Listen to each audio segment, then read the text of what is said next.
مومنو، جب جمعے کے دن نماز کے لیے اذان دی جائے تو اللہ کے ذکر کی طرف لپکو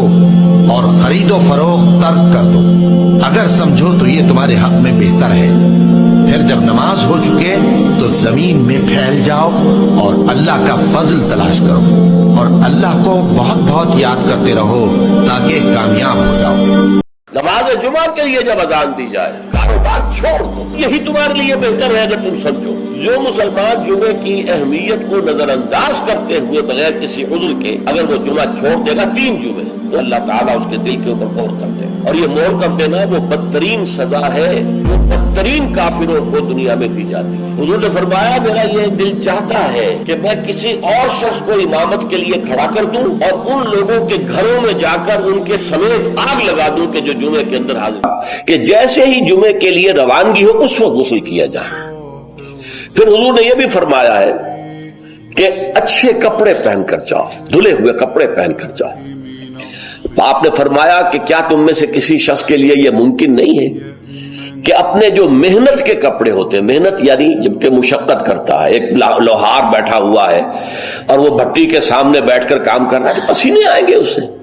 کپڑوں میں بدبو ہو جائے گی پسینے کی، پھر اس کے اوپر سیاہ داغ پڑے ہوں گے، میلے ہوں گے، تو یہ اس کا لباس ہے محنت کا۔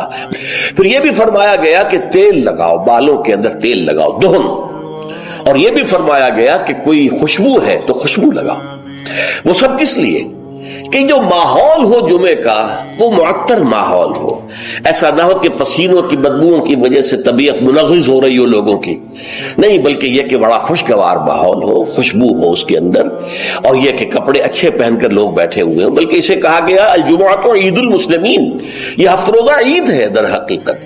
یہ مسلمانوں کو عید کی طرح اسے جو ہے وہ منانا چاہیے، سیلیبریٹ کرنا چاہیے۔ جیسے عید کو آپ کپڑے جو ہے غسل کرتے ہیں، صبح کپڑے بدلتے ہیں، خوشبو لگاتے ہیں، پھر جاتے ہیں مسجد کو۔ پھر اسی میں ایک آداب میں سے یہ ہے کہ جب تم مسجد میں جاؤ تو لوگوں کو پھلانگتے ہوئے اگلی صفوں میں نہ جاؤ، یا لوگوں کو علیحدہ کر کے پھر اپنے لیے جگہ بنانا، یہ جو ہے اس سے منع کیا گیا ہے۔ خاموشی سے جہاں جگہ تمہیں مل رہی ہے بیٹھ جاؤ، اور پھر اسی میں سے انصات ہے، خاموش رہو، گفتگو نہ ہو۔ یہاں تک کہ حضرت ابو ہریرہ سے یہ روایت ہے، ترمذی اور نسائی اور دوسری کتابوں کے اندر، ان رسول اللہ صلی اللہ علیہ وسلم قال اذا قلت لصاحبك یوم الجمعۃ انصت والامام یخطب فقد لغوت۔ 2 آدمی گفتگو کر رہے ہیں، آپ تیسرے آدمی ہیں، آپ سن رہے ہیں، آپ ان سے کہتے ہیں خاموش ہو جاؤ، تو تم نے بھی لغو کام کیا۔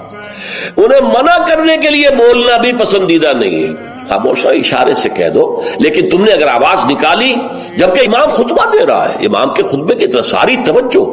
اس جمعے کی ساری حیثیت جو ہے وہ اسی خطبے کی وجہ سے، لہذا اس میں آپس میں گفتگویں کرنا،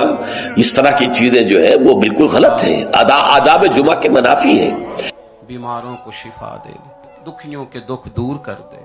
بے اولادوں کو سائے بے اولاد فرما دے، اولاد والوں کی اولاد کو فرما بردار بن، ہماری کمزوریاں معاف کر دے، ہمارے اندر جو سستی ہے، جو غفلت ہے، اپنے فضل سے اسے دور فرما دے، دلوں کے حال جاننے والا ہے، حبیب کی زلف دوتا کا صدقہ سب کی پوری فرما دے، ہمیں حضور کے غلاموں میں زندہ رکھ اور غلام